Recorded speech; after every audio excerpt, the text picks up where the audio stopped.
Hello les amis, j'espère que vous allez bien, c'est un plaisir de vous retrouver aujourd'hui dans cette nouvelle vidéo. Donc aujourd'hui je suis pas seul, je suis en compagnie de mon bro Vincent. Comment tu vas Vincent Laporte? Ça va et toi? Donc il va se présenter par la suite, le but c'était de parler de différents sujets, on va parler de liberté financière, comment il est arrivé finalement à atteindre sa liberté financière, en combien de temps et quelle stratégie il a utilisée.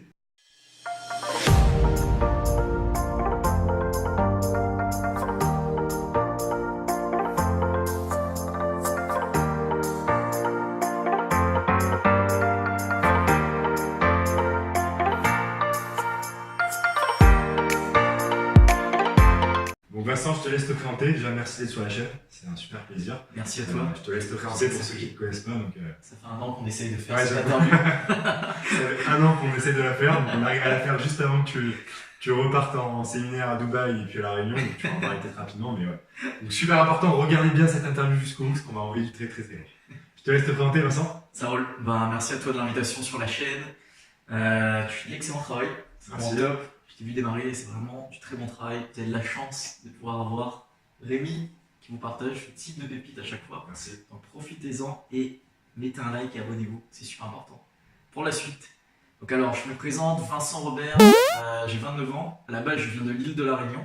Moi, j'ai quitté l'île il y a 10 ans en arrière parce que, mis à part la plage, le surf, le chômage et les filles, il n'y a pas grand-chose.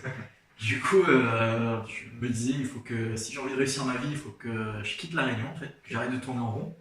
Et là, ce qui se passe, c'est que j'arrive à Paris, je fais une école d'ingénieur, 3 ans d'école d'ingénieur, donc cursus Parcours classique, quoi. classique, comme tout le monde. Enfin, comme les parents proposent. Et donc, j'ai fait 6 ans en tant que consultant en finance de marché. Et déjà, pendant ces 6 années, je commençais à péter un câble sur est-ce que c'est réellement ça la vie. Et tous les ans, à chaque augmentation, où je recevais un café d'augmentation par an, donc l'équivalent d'un café, je me disais, est-ce que je vais vraiment continuer toute ma vie à avoir ce type de... Ouais.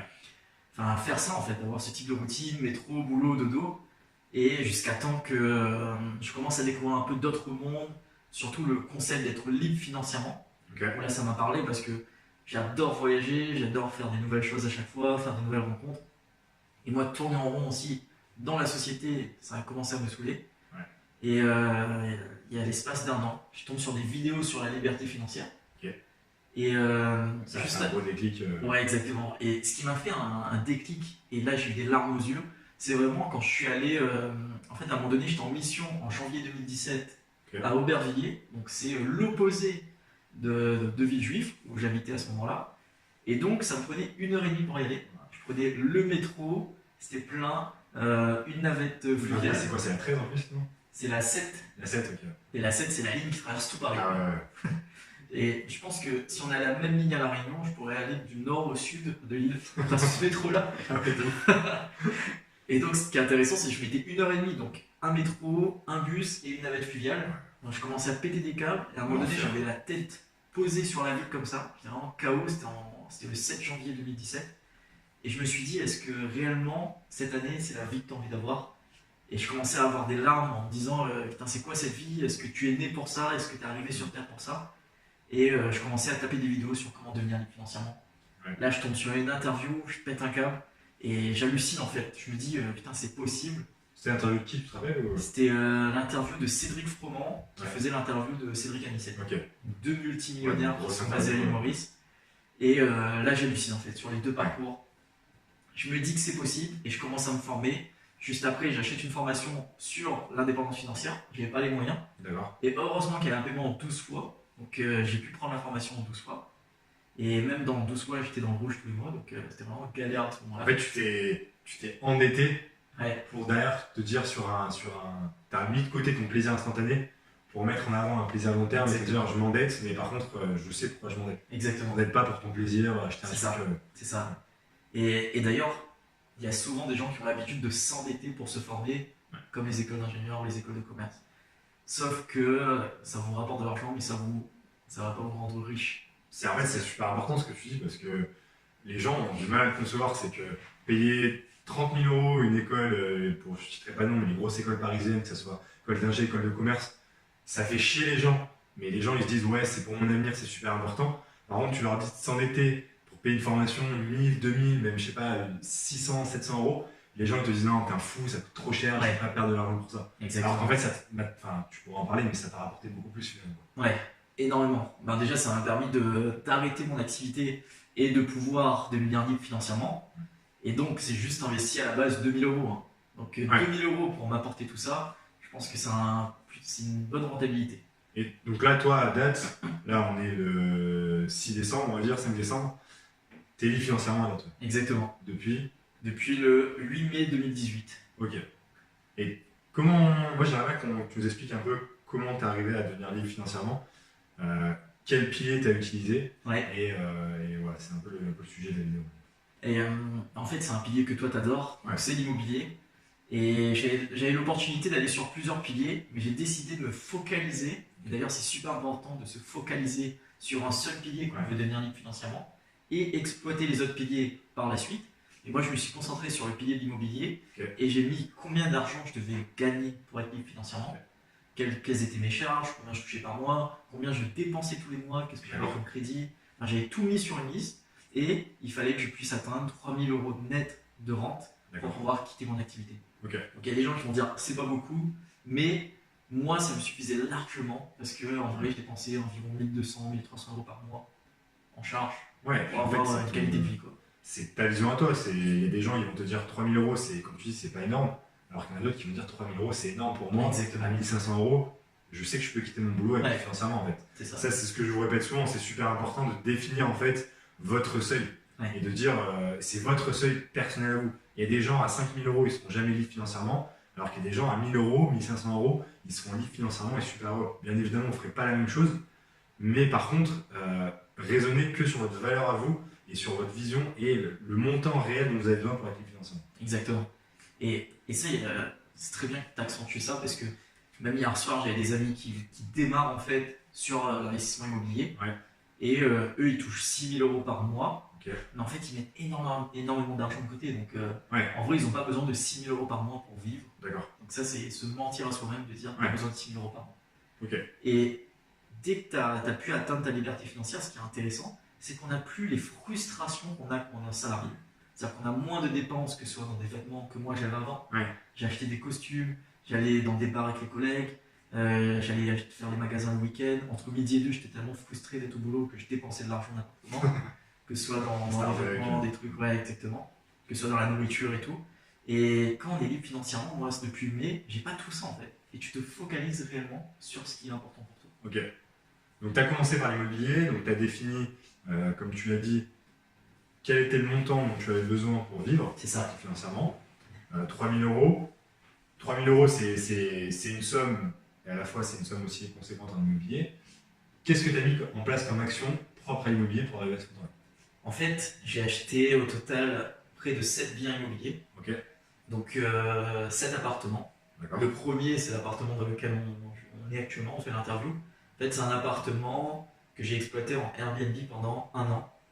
Et là, aujourd'hui, on revit dedans parce que c'est notre résidence principale et on va faire la mise en vente. Et du coup, ce serait pour ne pas payer d'impôts sur la plus-value. D'accord.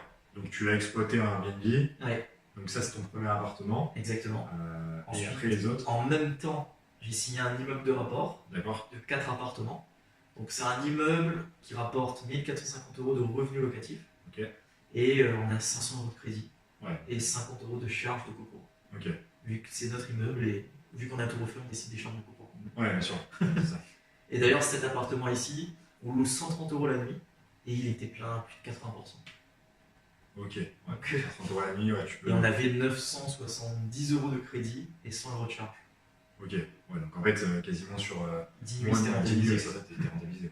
Après, tout le reste, c'est finalement du cash flow en plus. Exactement, c'est ça. Et ensuite, un appartement en colocation. Et là, c'est 2000 euros de revenus locatifs pour 950 euros de crédit. Donc tu as vraiment testé en fait les différentes stratégies. C'est ça. Et est-ce qu'il y a une stratégie que tu conseillerais ou est-ce qu'il y a une stratégie qui est pour toi assez simple et à la fois rentable? Parce qu'on parle beaucoup d'Airbnb, mais finalement, il y a quand même une forte gestion. On parle beaucoup de colocation. Qu'est-ce que toi tu conseilles un peu? Moi, celle que j'adore, ce serait l'immeuble de rapport. Parce que pour moi, l'immeuble de rapport, c'est un mélange de colocation, sauf qu'on n'a pas la partie gestion et paperasse à gérer en D'accord. Parce que ça, je trouve que dans la colocation, c'est top, beaucoup de cash flow, je recommande. Mais il y a quand même une grosse gestion à faire par la suite, que ce soit dans les entrées, dans les sorties, les renouvellements de baux, il y a pas mal de trucs à faire. Ouais. Et moi, l'immeuble de rapport, là, ça fait 1 an et il est loué.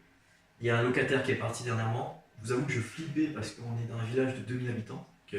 Et j'avais vraiment peur que je ne loue pas l'appartement. Ouais. Et au final, j'avais eu 4 propositions et 4 locataires. Ouais, c'est un mythe en fait. Finalement, ce que tu dis, c'est que c'est un mythe. Les gens ils pensent que dans les petits villages, il n'y a que des appartements pourris qui se louent C'est ça. et personne ne va louer. Exactement. En fait, tu as moins de demandes, mais tu as aussi moins d'offres finalement. Ouais. Donc si tu sors du bas de gamme, que tu fais un appartement qui est propre, C'est ça. finalement tu loues aussi facilement. Ouais. Et d'ailleurs, c'est intéressant parce que l'ancien propriétaire louait l'appartement, le studio, à 120 € ou 140. Par mois. Ouais. Et moi, je le loue à 320. Et l'agent immobilier me le disait, je pense que je pourrais louer à 220 € maximum. C'est impossible que tu loues 300. C'est ça. Il dit c'est impossible, revois tes prix. Et moi, je suis vraiment têtu, je dis fuck, je vais louer à mon tarif et je m'en fous, tu vois. Et au final, ce qui se passe, c'est que lorsque le locataire est parti, donc j'ai remis l'annonce, et il y a plein de gens qui m'ont contacté, je suis intéressé, est-ce que vous n'avez pas d'autres biens à louer? Et ça va me redonner envie de racheter dans le secteur, dans la ville, dans le petit village, et j'ai pas trouvé. Parce que je suis passé à côté d'une opportunité il y a quelques mois, c'était en été, où j'avais trouvé un immeuble de 2 appartements qui était à 32 000, je fais une offre à 25, elle est acceptée à 27, et 2 appartements que je pouvais louer 450 € l'appart. Donc 900 € de revenus locatifs pour 40 000 € de montant investi, travaux compris. Après 200 € de crédit en gros. Ouais, c'est ça, 200 € de crédit sur 20 ans, ce qui m'aurait fait 600 € de cash flow.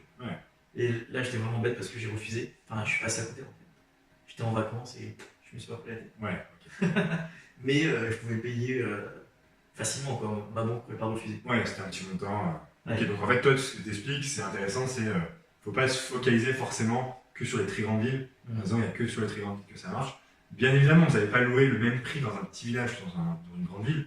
Tu parlais, lui, de louer 150 €, je crois, le studio. Bien évidemment, vous avez un studio à Paris, vous ne louez pas 150 €.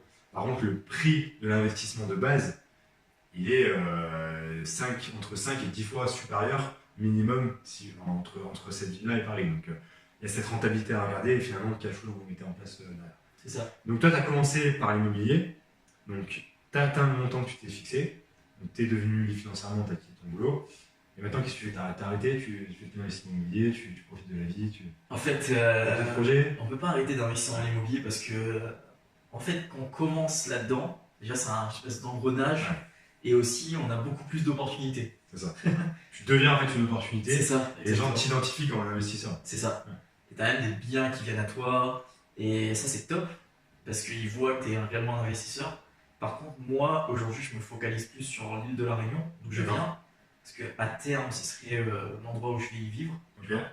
Et donc là, mon prochain projet immobilier, c'est déjà revendre cet appartement-là. D'accord. Donc, avec la plus-value générée, acheter un terrain nu, faire construire une maison complète, piscine, 4 chambres, 2 étages. À La Réunion. À La Réunion. Et là, le but, c'est dégager entre 150 000 et 200 000 € de plus-value nette en résidence principale. Et une fois que j'aurai revendu ça, c'est partir sur un immeuble de 9 appartements. D'accord. Donc faire de la promotion immobilière à La Réunion. Et donc là, dégager 200 à 300 000 € de plus-value nette. Et j'ai un ami par exemple qui va m'accompagner qui a fait plus de 600 000 € et ça m'a choqué en fait. T'arrives sur des montants en fait. Au début, quand tu fais 50 000 € de plus-value, tu te dis waouh, c'est énorme. T'as l'impression vraiment que t'es un semi-dieu. Alors attention, hein, c'est 50 000 € de plus-value, c'est énorme. Je remets les choses dans le contexte. C'est juste qu'en fait, plus tu t'entoures de gens en fait qui sont des gros investisseurs, plus tu te rends compte que le champ des possibles il est incroyable. Exactement. J'imagine que toi, il y a 1 an, on te disait c'est possible de faire 600 000 € de plus-value. Tu aurais dit il y a un truc quoi. Ouais, c'est clair. J'aurais dit je touche 30 000 € par an, donc calme-toi.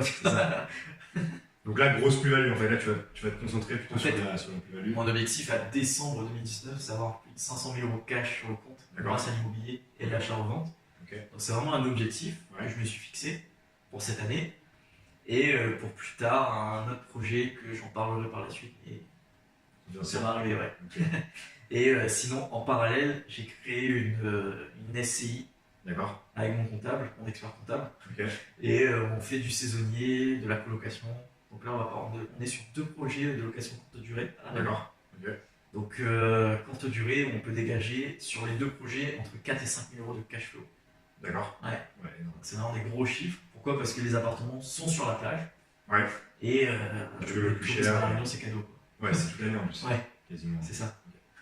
Et là, je pense qu'il y a une question que vous avez posée, c'est, tu as dit que tu étais libre financièrement, donc tu as quitté ton boulot. Comment tu fais finalement maintenant pour investir? Parce que tu n'as plus de CDI, tu n'as plus, Bah, la fameuse 5 gras, la fameuse fiche de paye. c'est la SCI. D'accord. Ouais, la SCI que je fais avec mon comptable pour faire du locatif. Et après, dans l'autre cas, il y a la partie où on est en train de penser à ça. C'est moi, personnellement, j'ai envie de créer une SARL de transaction immobilière, donc immobilière. D'accord. Et du coup, grâce à cette SARL ou autre structure, une SAS, quoi que ce soit, mais là, je serai vraiment expert immobilier. Enfin, D'accord. mon métier, ce sera l'immobilier. Et du coup, la banque ne va plus regarder mes revenus à moi, mais les revenus générés par l'entreprise, le chiffre d'affaires généré par l'entreprise. Ok. Donc, c'est une SARL foncière, voilà, pour ça. D'accord. Ouais, en fait, tu as mis en place un montage parce que tu savais que si tu investissais toi tout seul, la banque risquait de te freiner parce Exactement. que tu n'avais plus un profil standard C'est ça. comme ils apprécient. Quoi, finalement. Ouais, exactement. Ok.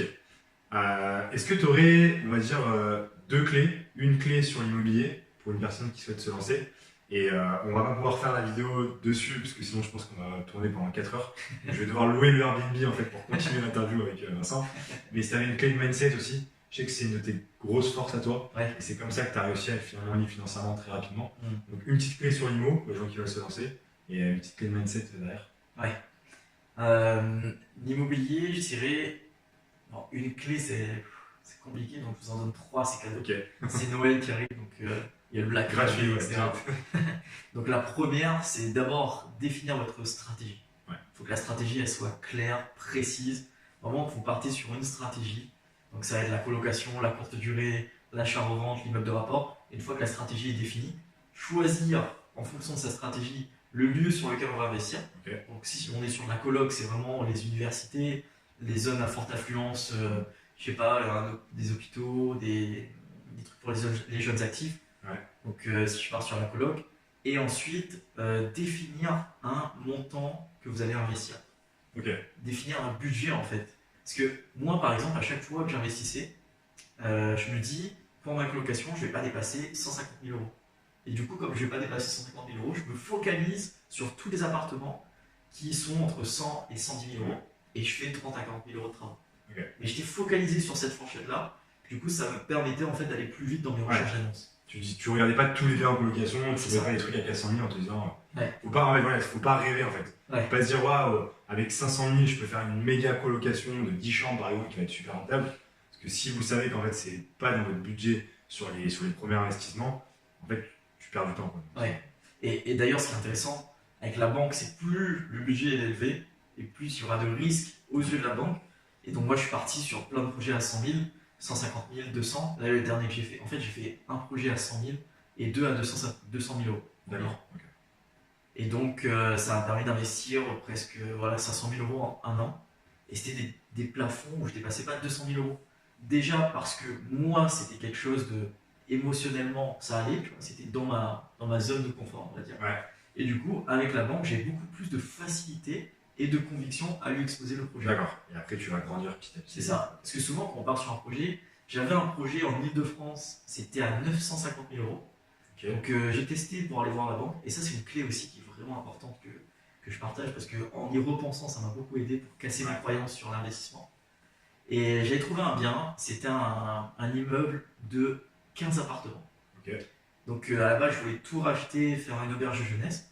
Donc, ça a coûté 980 000 euros. J'ai fait une offre à 920, c'est passé. Et avant de signer le compromis, je suis allé voir ma banque. Je leur ai dit, écoutez, là, je suis sur un gros projet. Enfin, je suis sur un projet et ça rapporte beaucoup d'argent. On est à 10 000 euros de cash flow. D'accord. Et ça coûte 920 000 euros. J'ai 80 000 euros de travaux, donc c'est 1 million d'euros. Ouais. Et voilà, je viens vous voir qu'est-ce que vous pouvez me proposer pour qu'on puisse travailler ensemble sur ce projet-là. Et ils m'ont dit, c'est 35 000 euros d'apport et on vous suit. À l'époque, je n'avais pas les 35 000 euros. Ouais. Mais en y repensant, je me suis dit, putain, 35 000 euros pour m'emprunter 1 million, c'est cadeau. Ouais, j'avoue. Mais tu les aurais mis direct. C'est ça. Moi, j'aurais mis direct. Aujourd'hui, je mets direct 35 000 euros pour emprunter 1 million d'euros. Mais aujourd'hui, en y repensant, en quoi ça m'a aidé? Parce que ça m'a cassé les croyances sur est-ce que la banque peut me prêter de l'argent et surtout me prêter ce type de somme. Ok, super. Et pour finir sur une petite dose de motivation, Et, une petite clé de mindset. et motivation, ça serait. Il y en a énormément, mais le truc que moi j'applique au quotidien, c'est vraiment la vitesse d'implémentation en fait. Dès que j'apprends quelque chose, dès que je vois une vidéo, je suis tout de suite en train d'appliquer, de tester et voir immédiatement si ça marche, si ça fonctionne, si son truc est vrai ou pas. Et je suis vraiment tout le temps en train de faire ça. Je lis un bouquin, j'applique le premier chapitre, et si je vois que ça n'a pas fonctionné, je relis le premier chapitre et je réapplique. Ok. Et en fait, je relis à chaque fois le premier chapitre et j'applique tant que ça marche. Ouais, t'expérimentes, t'es pas. C'est vrai qu'il y a beaucoup de gens qui se disent ah, je connais tout sur l'immobilier, ou alors il manque quelque chose, et dès que je vais comprendre ça, je vais passer à l'action. C'est ça. Et en fait, ils se retrouvent 3 ans après, tu leur dis alors, t'en as des investissements, ah bah j'ai toujours pas acheté parce qu'il y a toujours un risque, ah parce que ça je le maîtrise pas. Exactement. Donc en fait, il vaut mieux faire des petits pas, implémenter, et voir si ça marche, et corriger le tir, ça fonctionne. C'est ça. Et moi d'ailleurs, j'ai des collègues au boulot, quand je commençais à investir, ils me posaient des questions, mais ça. Ben, au final, un an après, ils sont toujours au même endroit. Ouais. Et moi, je suis en train de voyager. Là, j'étais à New York. Là, je pars à Dubaï samedi. Après, je pars à La Réunion la semaine prochaine. Je reviens en février, je pars en Guadeloupe. Je reviens en juin, je fais un road trip. Je pars à Barcelone. Je reviens en septembre. Le kiff, quoi. C'est hallucinant. Et je pensais pas que ce type de vie était possible si j'avais pas passé à l'action en fait. Et ça Ok. m'a pris qu'un an pour faire tout ça. Et là aujourd'hui, ce que je vis, c'est énorme. Enfin, quand on est libre, et il y a un truc qui est important aussi, et ça c'est un truc que j'aimerais partager, c'est avant j'avais envie d'être millionnaire, et ça c'était quand j'étais salarié. Ouais. Je voulais être millionnaire en fait. Mais il y a un truc, tu veux pas devenir millionnaire à temps partiel, à côté de ton boulot. Donc d'abord, focalisez-vous à devenir libre financièrement. Arrêtez votre activité principale, si c'est pas votre passion, donc arrêtez votre activité. Ok. Et ensuite, une fois que vous avez arrêté, vous êtes 100% focalisé Ouais. sur vos projets. Là aujourd'hui, je me réveille le matin, je travaille sur mes projets, je me réveille, je dors le soir, je peux dormir à n'importe quelle heure, je travaille sur mes projets. Ouais. Le dimanche à minuit, je commence à bosser, je termine à 4h du matin, je vais dormir.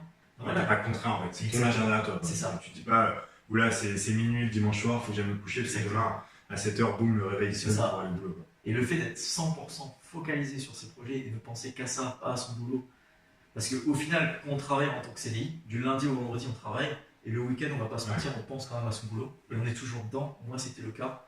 J'allais quand même dire, putain lundi, il faut que je fasse ça, il faut pas que j'oublie ça. Quoi. Ok, super.